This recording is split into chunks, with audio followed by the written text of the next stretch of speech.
As you know, the Minding Your Business podcast is brought to you by the Binge Podcast Network.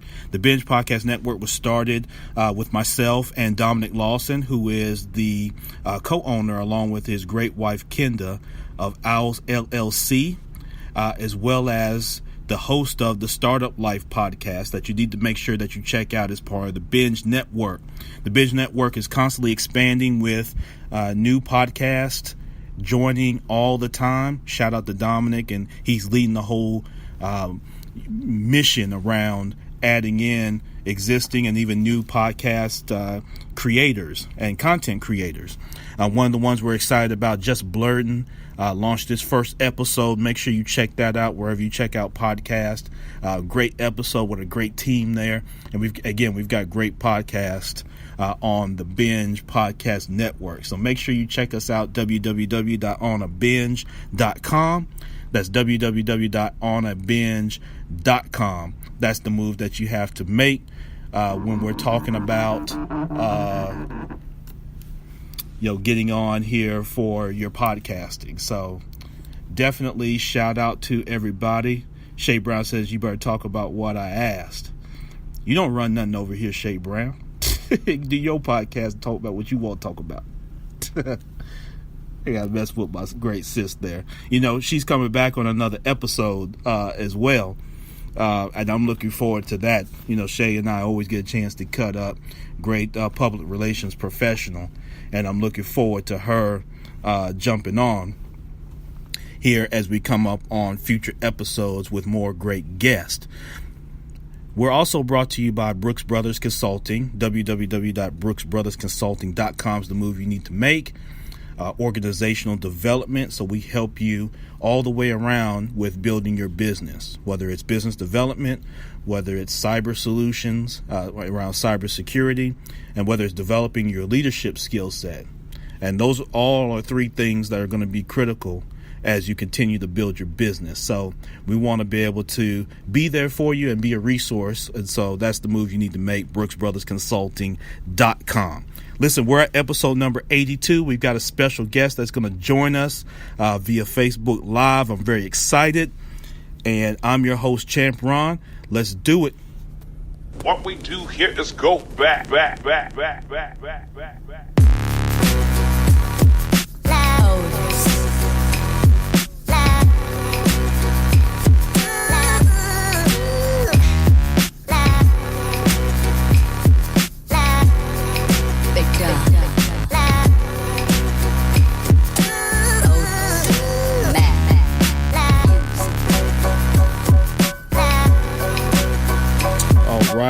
All right. So, listen, this is episode number 82 of the Minding Your Business podcast.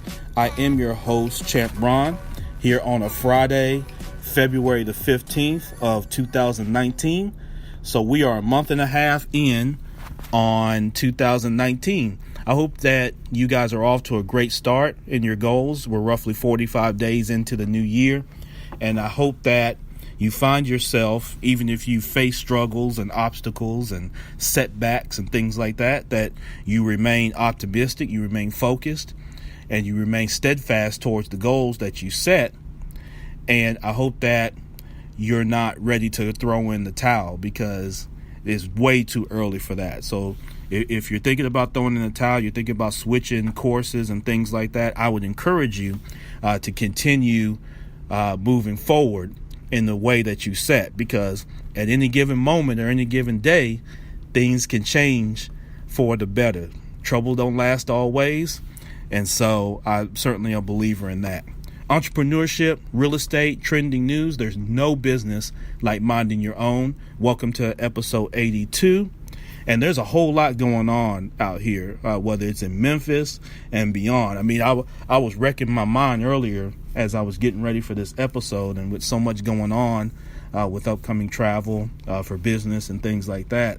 Just there's so many things going on. I mean, here in Memphis, if you've been keeping up with some of the business news here, FedEx is moving into the Gibson Guitar Building downtown, which is across from the FedEx Forum, where the Memphis Grizzlies professional basketball team plays, as well as other events and things like that that go on down by Beale Street. FedEx was provided a number of different incentives around that particular move. Some of the numbers have been interesting to see nonetheless, but altogether it's over $18 million, going upwards of $20 million in incentives. And there's so much I could get into with that. I'm going to need a full episode where I can really dive into that. And I've made a few phone calls with some people that may even join me as we discuss that particular move, because it's been controversial this week. And there's been other companies that have been looking at stuff. Y'all saw the news on Amazon. I mean, there's just so much going on. Looks like the government may have possibly reached an agreement to avoid another shutdown. And so there's so much going on. And one of the things that you got to make sure that you keep your mind around as you go for your goals is not to get caught up in all the noise. It's real easy to get caught up in the noise of the environment. And it's easy to get discouraged. It's easy to let the news discourage you and what people do and say. And, this game requires you got to have a really tough skin, and you're going to have a short memory with some things. And you're just going to have to sometimes put your big boy pants on and your big girl pants on, and you're just going to have to endure. So don't let those things discourage you at all. Deverett Watson, what's going on? Credible Concepts. How you doing, my brother? Todd, what's going on, my man? How you doing? And so let's see. I want to try to get a guest on. So let's see if I can get her on. But I hope everybody is doing well. Let's see here.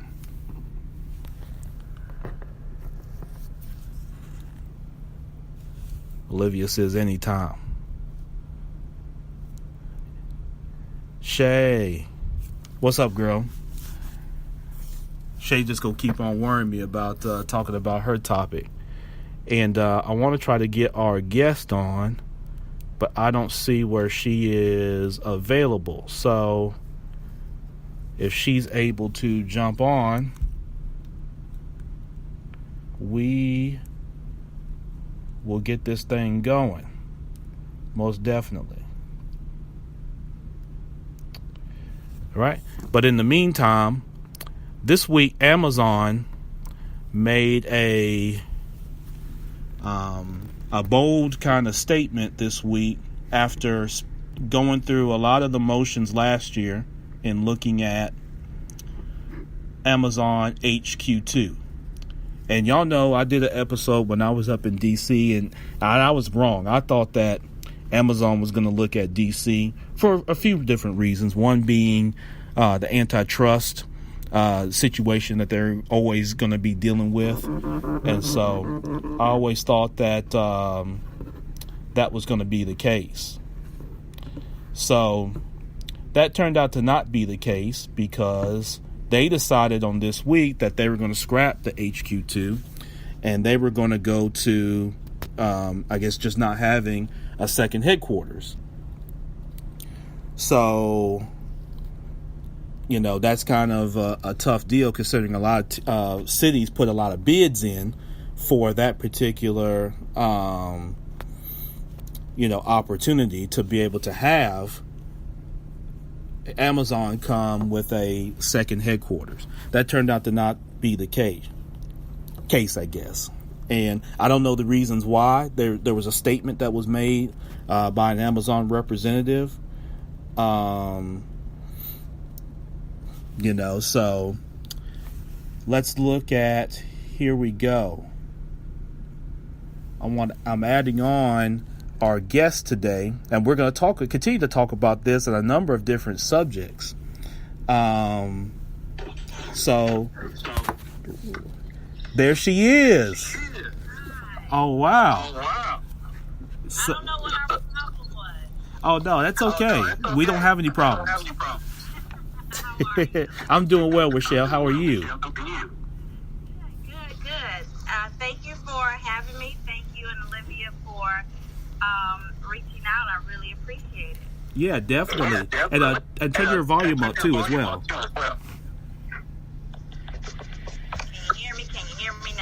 Yes. Yeah.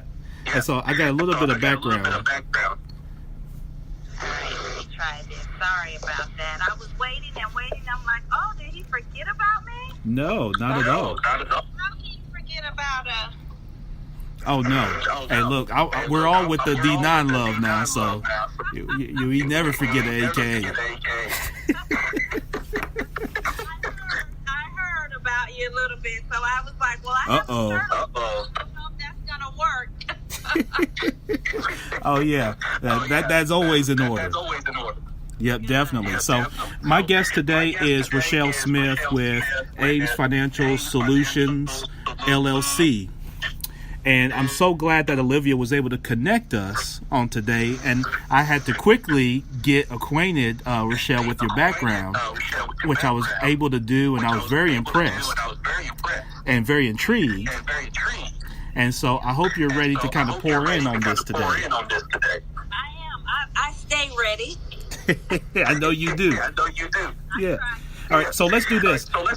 Let's learn a little bit about your background and how you became a certified financial planner. Sure. So I am, as you indicated, a certified financial planner. I've always been in the finance industry, and I had the opportunity to start part-time at Charles Schwab, actually. And I started there from the bottom. Answering the phones, giving quotes, and I just worked my way through the different channels. I was there for 16 years. Okay. And I pretty much got every license that I could get. Certified financial planner's license, Series 7, Series 9, Series 10, everything in the industry that was available to me, I got. And of course, the big dog, the certified financial planner's designation, I got that in 2003. Okay. And so then I decided that I would go independent, which I did about 4 or 5 years ago, because I wanted to serve a different client. So when I left, I was working on the financial planning team, and the people that were getting plans from me, of course, were people that knew that they needed plans. People who had money, people who understood that a financial plan costs money. So I wasn't necessarily talking to the people that I wanted to talk to. I loved talking to them, but I wanted to talk to a different crowd. And so I went independent so that I could help minorities and females in the industry to get clarity on their finances. So here I am today with Ames Financial Solutions. Actually, Ames is the acronym for my deceased grandmothers. It's AMES. A is for Ada, M is for Mary, E is for Elizabeth, and the S is for Sarah. Yeah. Well, that's incredible because, you know, you have a legacy business that honors your family and now is a family member. And you've put in great work, it seems like, and paid your dues to get to where you are. And so what do you see, Reshell, in terms of how people manage their finances and things like that? Do you see that people have good behaviors? Do people tend to struggle and panic with it? Do people tend to kind of avoid the inevitable? What do you kind of see in your profession? All of that. So I work with different income levels. And, you know, you would think that it's the income levels that determine how a person handles their finances. But it's really not. It's actually a mindset. So I have people that they make, you know, $40,000 a year, $30,000 a year, and they manage their finances better than people who make $200,000 a year. So it's not so much about how much you make. Obviously, that's a big part of it.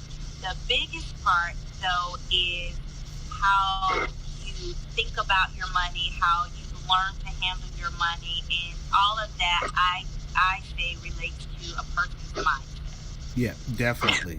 And so, Reshell, do you see that people tend to, you know, as they make more money, right? And so as people make more money, do you see them as they their behaviors get worse as they make more money, or do you see them get better, or how do you see people as they go through that transition? So sometimes it gets worse.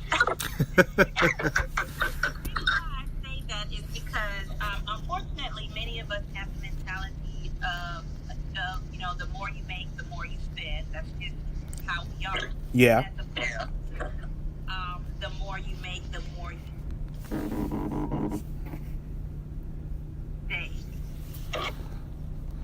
That doesn't go over well. Save your raise, because people are like, well, I was waiting for this raise so I can do, this, that, and the other, and that's okay. But if you save your raise, that means you save for retirement, you're saving more for whatever, maybe a big purchase you may have, or for college. So save your raise, and as you move up the ladder, and have more flexibility, which is the ultimate goal, being able to have flexibility with your finances, and what you can buy, what you can spend, what you can save. The key word is having that flexibility. Yeah, and Reshell, I see people. I've got a banking background, right? So I'm not currently a banker, but I came up through the banking ranks, and so I see people even at various income levels that will have complete reliance on like tax refunds, for example. And you're seeing now it's coming out because of the changes in tax law that people didn't read. and now they're filing and they're finding out that they're not getting as much as they've gotten in the past. And that's creating a lot of angst. And so what would you say to those people, and what's your advice to those people that at various income levels, they could be making, like say, $200,000, they could be making $30,000 in terms of an annual salary. What is your best practices for those folks that are relying so much on that, and what they can do to create alternatives to relying on, say, tax refunds? So that's a great point. Many of us in the past have relied on the big lump sum, because for most of us, that is the only time of the year where you're going to get a big lump sum of money. Aside from maybe someone getting a bonus at a job or having some sort of free windfall or something of that nature, the only time that you're going to get a lump sum of money like that is generally during tax season. And you're right, many of us did not read. It was hard to read. We never read everything that comes out. We just go with what the people on TV tell us, or here on this side or that side, and that's where we get our information from. But if you try to dig deep, some people are now seeing what digging deep means. You'll see that there are a lot of things that change. So, for one, some of the tax breaks were either lowered or eliminated, right? So some of the things that you may have gotten tax breaks for in the past, those breaks have been lowered, or they're just completely gone away. Again, that's something that we on our own probably would not have read, right? Right. Also, SALT, which is state and local tax. There are things that happen to SALT. In the past, states with big tax deductions that you were able to use, those are being canceled. So you're not able to use those deductions anymore. So there's a lot of things like that. Itemizing, like moving expenses that were unreimbursed from your employer. A lot of us depended on those types of things, and many of those are either lowered, capped, or they're just gone away. So that's part of the reason tax refunds that you may have gotten in the past. Also, take the standard deduction, because the standard deduction basically doubled. So there are a lot of moving parts that happen, and people are not going to get those big refunds. But what I did hear people saying is that, this tax cut actually was good because I'm seeing more in my paycheck, right? So because my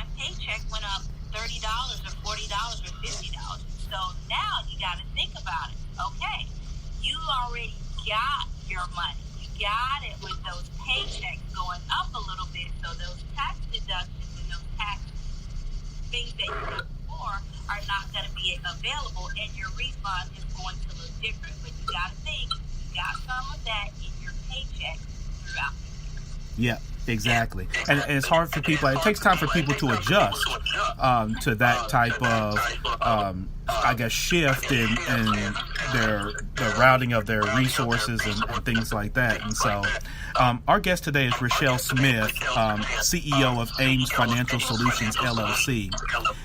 So let's shift gears just a little bit, Reshell, because let's talk about the debt side. So people usually are getting into trouble because they bite off more than they can chew, especially people as they make higher incomes. Student loan debt has been something that's a crippling deal in this country.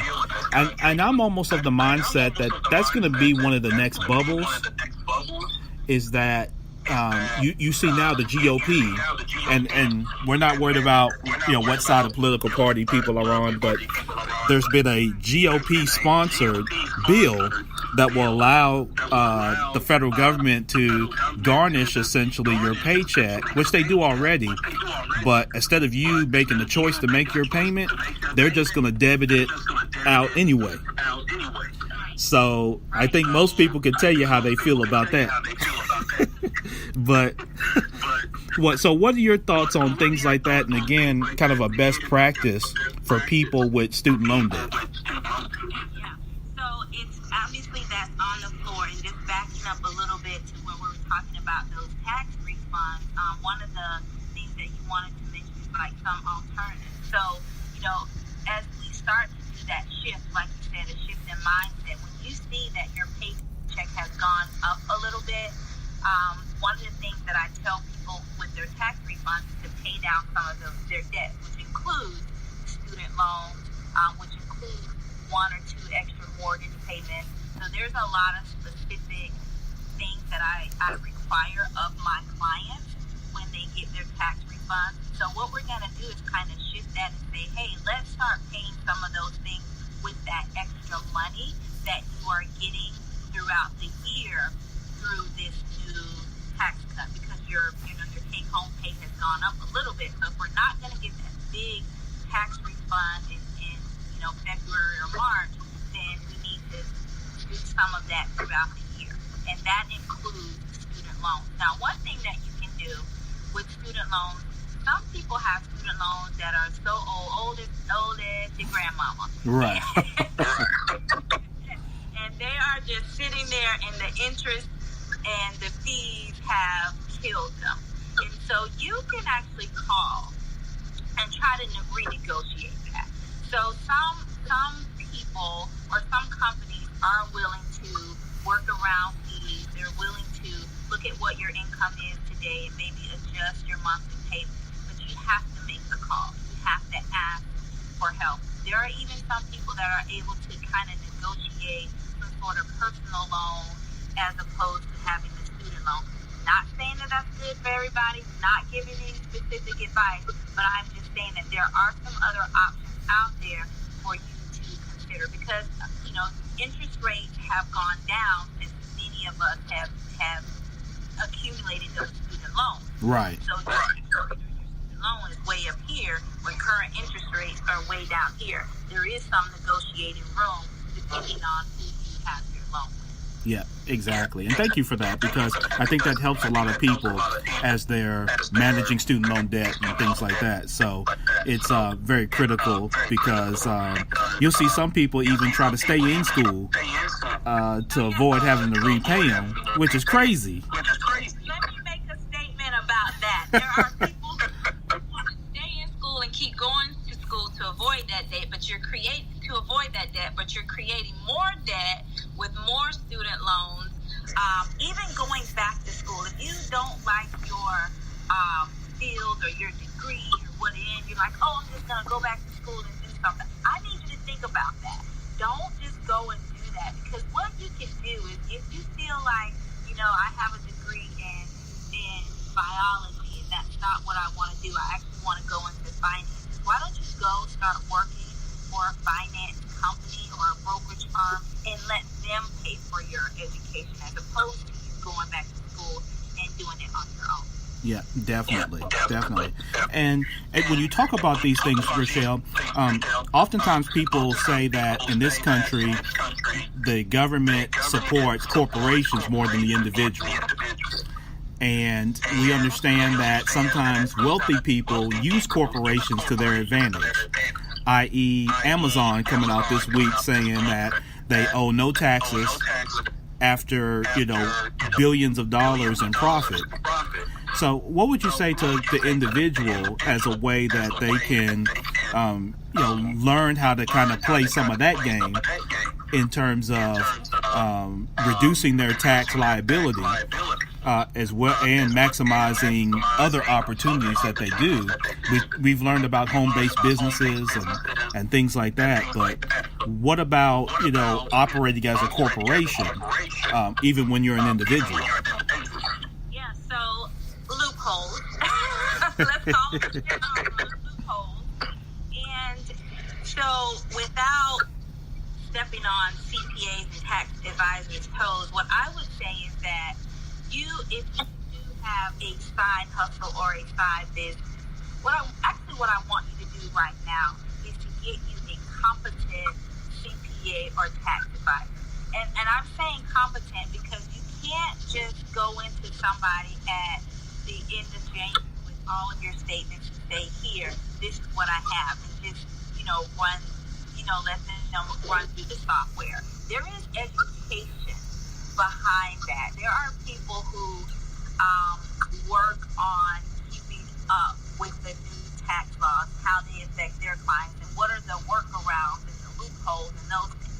And again, not to get on into politics, but everybody keeps saying, the president didn't pay taxes, and, this person was only in the 15% tax bracket, and they made way more money than everybody else. They got a good team. Right.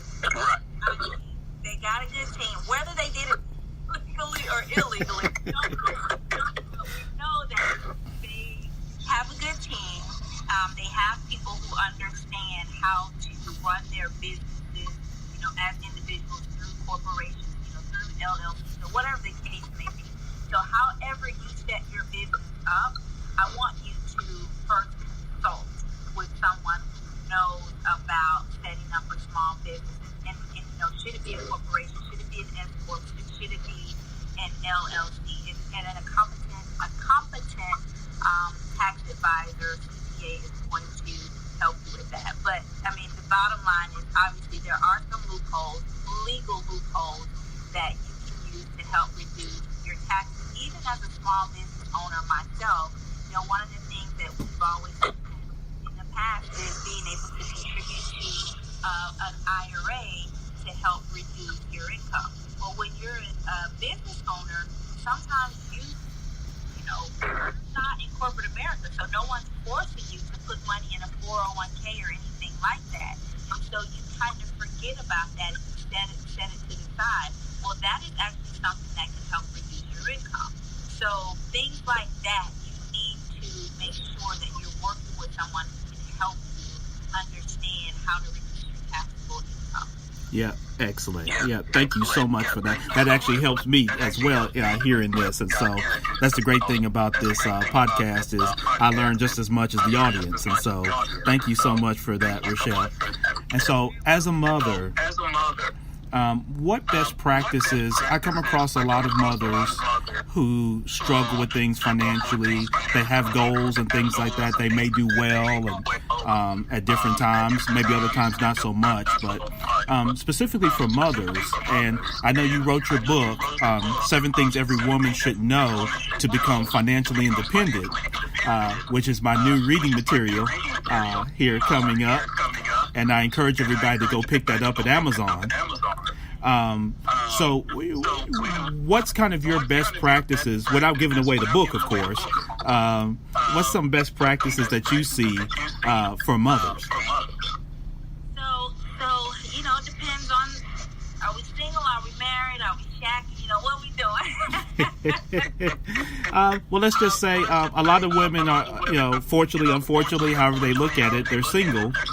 And so for single women. And I am that mother.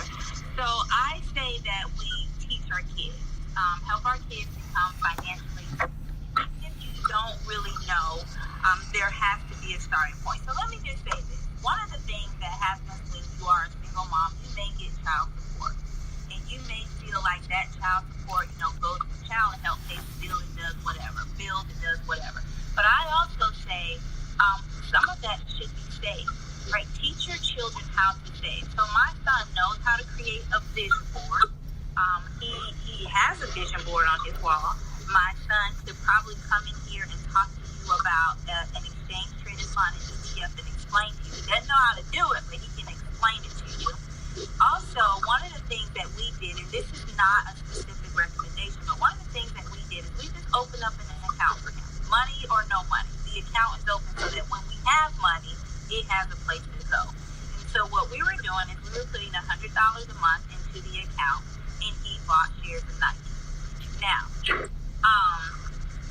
we started maybe 2 years ago when Nike was like at $50 or so, and so he could buy 2 shares. That was our goal. We did not make that goal every single month, but that was our goal. Yeah. And so he's 13 now. He was, I guess, 11 or 12 then. He's 13 now. So every month you're buying a couple of shares. Now you can buy maybe 1 share with that dollar amount. But it was a start for us not to only be a buyer of the product, but also to be an investor. So as a single mom, that's one of the things that you can do. It doesn't have to be that particular stock. And again, that's not a recommendation. It can be something that you all buy, that you and your child talk to a financial planner about and find what's the best option for you.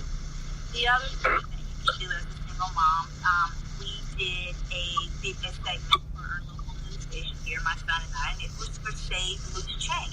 Yes. And so at the end of January, we make sure he has his buckets or his bags or his piggy banks or whatever, and we save loose change. I put money in there, he puts money in there. Anytime we find loose change, we put it in there. He's been doing that for probably about 4 or 5 years.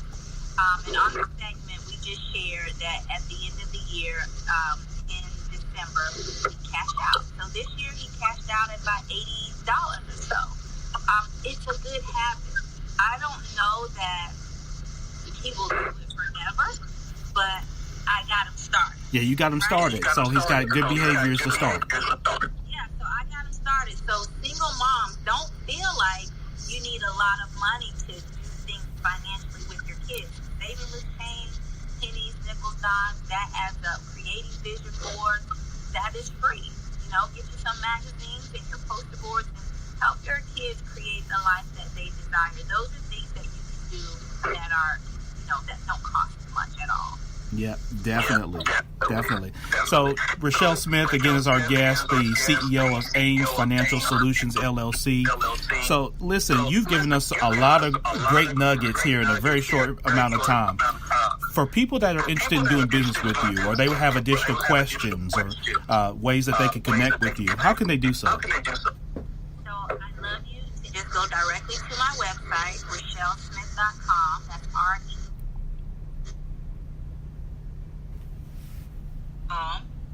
And click on contact. If you click on contact, it comes directly to me, and I'm happy to answer your questions. My initial consultations are complimentary. They're 15 minutes long. After that, the clock starts, but initial consultations are complimentary, so feel free to reach out to me through my website. But I'm also on all social media platforms: Instagram, Facebook, Twitter, at Reshell Smith. All right, excellent.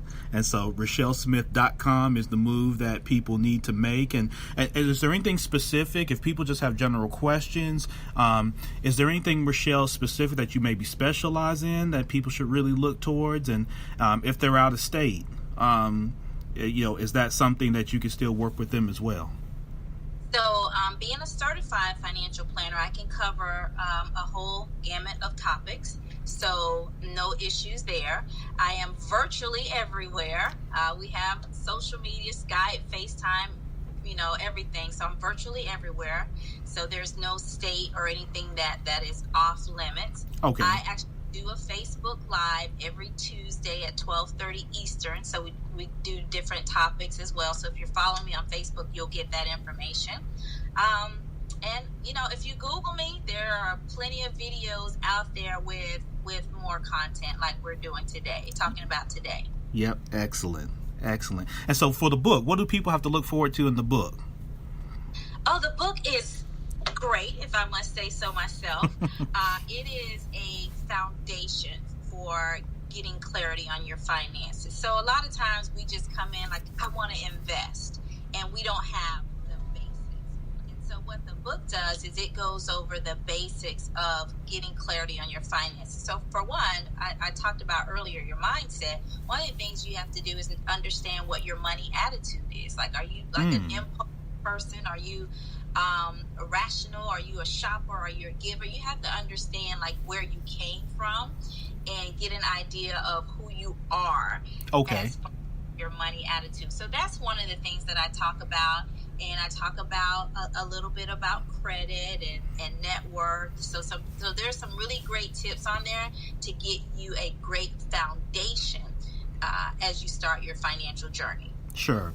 And you spoke about that foundation and even sharing that with your son. I think one of the things that people can take away, and all of us can take away, is starting with those behaviors that you try to exude them yourself, and then you try to make sure that you share those with your children, so that as youth, they may not, like you say, always keep up with that, but they can always bring back to their remembrance of, not being afraid to, one, ask for help, to come up with a strategy or a solution. I think that's one of the biggest things that's missing even in education all the way around, is that people learn statistics and they learn how to regurgitate a lot of things and whatnot, but that skill in life, and I see that whether I'm managing people or I'm going around even in my profession, that people who learned how to create process for themselves tend to do very well. And then people who may struggle with that or have to rely on someone else to tell them that,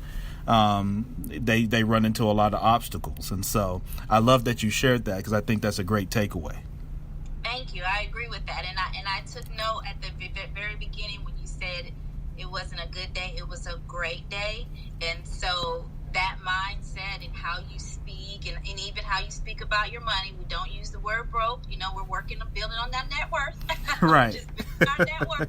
We're not broke. So things like that will help you get clarity on your finances as well. Yeah, most definitely. So, Reshell, again, I thank you so much. Are there any parting words you'd like to give to the Minding Your Business audience? Well, this was a great podcast. You have had some wonderful questions and continued blessings going forward on this podcast. It's great. I want to be one of those people helping to get the word out there about financial literacy. So please do just follow me on whatever platform you desire. And I want people to feel like, even though no matter what your age is, no matter what your income is, there is always light at the end of the tunnel. Yes. And I always tell people, if you're sick, you go see a doctor. If you want to sue somebody or somebody sues you, you go see a lawyer. Get your finances right. You need a financial planner. Somebody, if you've been doing it for 20, 30, 40 years and you haven't gotten it right yet, get help. Yeah, there you go. And that's the biggest thing, is that, successful people always have a team, and they always have people being supportive and people they can run ideas. They're never on islands. It may look that way to some people. They look like, they got it all together and they're doing it themselves. And I'm always here to tell people that, no, that's definitely not the case. And it's certainly not the case for me. Right. Me. Yes. So, listen, Reshell, thank you again so much for blessing the podcast and coming on. I want to have you come back, so I don't want you to be a stranger. Any way that I can be a resource to any endeavors that you have to be able to showcase or connect with the target audience, I'd love to be able to do that. And definitely enjoy the rest of your day and the weekend. And right. I know you don't have issues where you're at with weather too much, but it's so beautiful today. I don't know what to do with myself. Oh, be quiet. Here she go.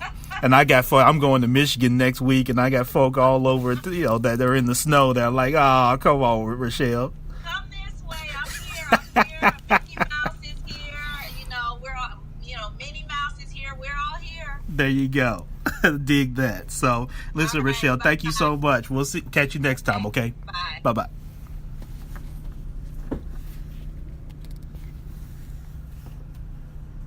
All right, y'all. So that was Reshell Smith, the CEO of Ames Financial Solutions, LLC.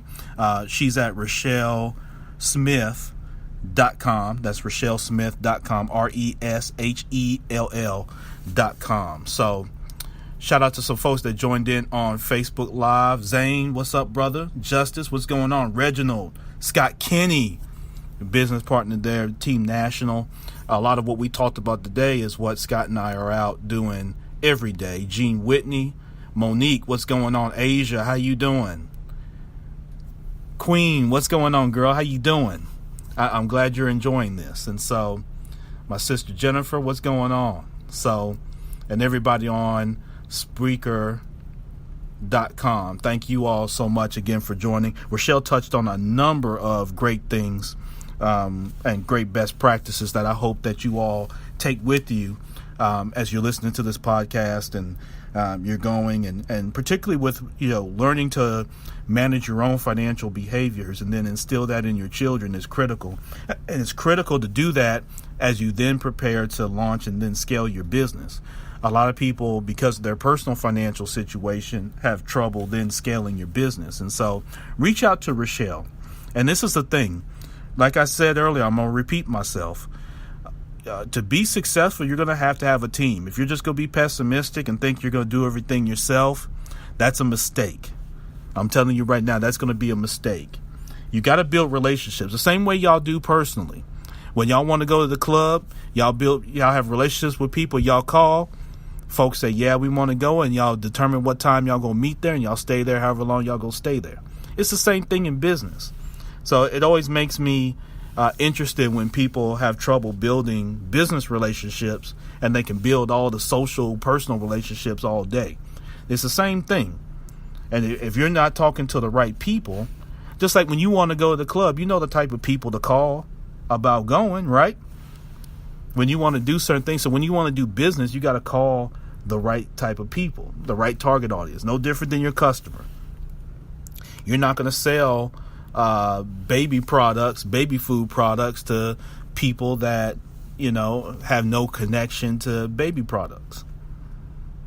I mean, it doesn't make sense, right? So I advise everybody to reach out to folks like Reshell, if you've got specific questions that she can help you with, and then build a relationship with her. And building a relationship is not asking her to do stuff for free for you. It's not she only hears from you when you want something. Building a relationship is you're connecting with her and you're finding out how you can be a resource to her. And the more that you're a resource to other people, the more doors that get open for you. Because the more you can help people, and everybody's got a great talent that they can help somebody else with. So reach out to Reshell and reach out to other people within your business faction. And not just, they shouldn't only hear from you again when you want something or you need something or you're at the end of your rope and you're taking shots in the dark to see who can do this and that for you. You got to offer yourself as a resource as well. And so relationships are bi-directional in that way. And so reach out to Reshell. She's a certified financial planner. You need those kind of folks on your team. Okay. And if you build a relationship with you, I promise she's going to add tremendous value. So I hope y'all enjoyed today's podcast. I know we had a little bit of some audio concerns as we go through adding in Facebook Live. But I hope that you gathered, again, great value minding your business. Continue doing what you got to do. Continue to be great. We got a great weekend coming up. And like Reshell and I were talking about, it's about mindset. So have the right positive mindset. Everything's not a pessimistic deal or it's going to be down. Down times don't last all the time. And so I encourage you to be positive. If you speak positive, then you'll receive positive. Just start speaking positive over yourself. Don't use those negative, condescending words for other people or for yourself. Everything's a lesson and an opportunity, good, bad, or indifferent. So again, build your team up. Get with me because I can be a resource to you. And so you need to do that. I'm helping a lot of people. I don't have no agendas. There's no, it's not my name on the flyer and all that kind of thing. I just want to see people be successful and be the very best that they can be. So again, I'm Champ Ron. This is the Minding Your Business podcast. You just completed episode 82 with Reshell Smith of Ames Financial Solutions, LLC. You can subscribe, like, and share this podcast on all the different podcast networks and wherever you get podcast content.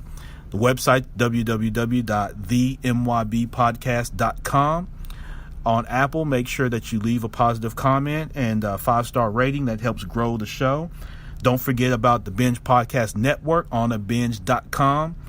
Check out all the great shows and content creators there. If you're interested in being on the podcast in terms of the various shows we've got on the Binge Podcast Network, make sure that you email me, Ron, at themybpodcast.com. If you're interested in being a guest on the podcast, email me at that same address. The show will be posted here shortly and the notes will be out. And so share feedback and let's show some love. Entrepreneurship, real estate, trending news. There's no business like minding your own. Have a great, great weekend. I wish you the very best, and we'll go catch you again on next week. Peace to you.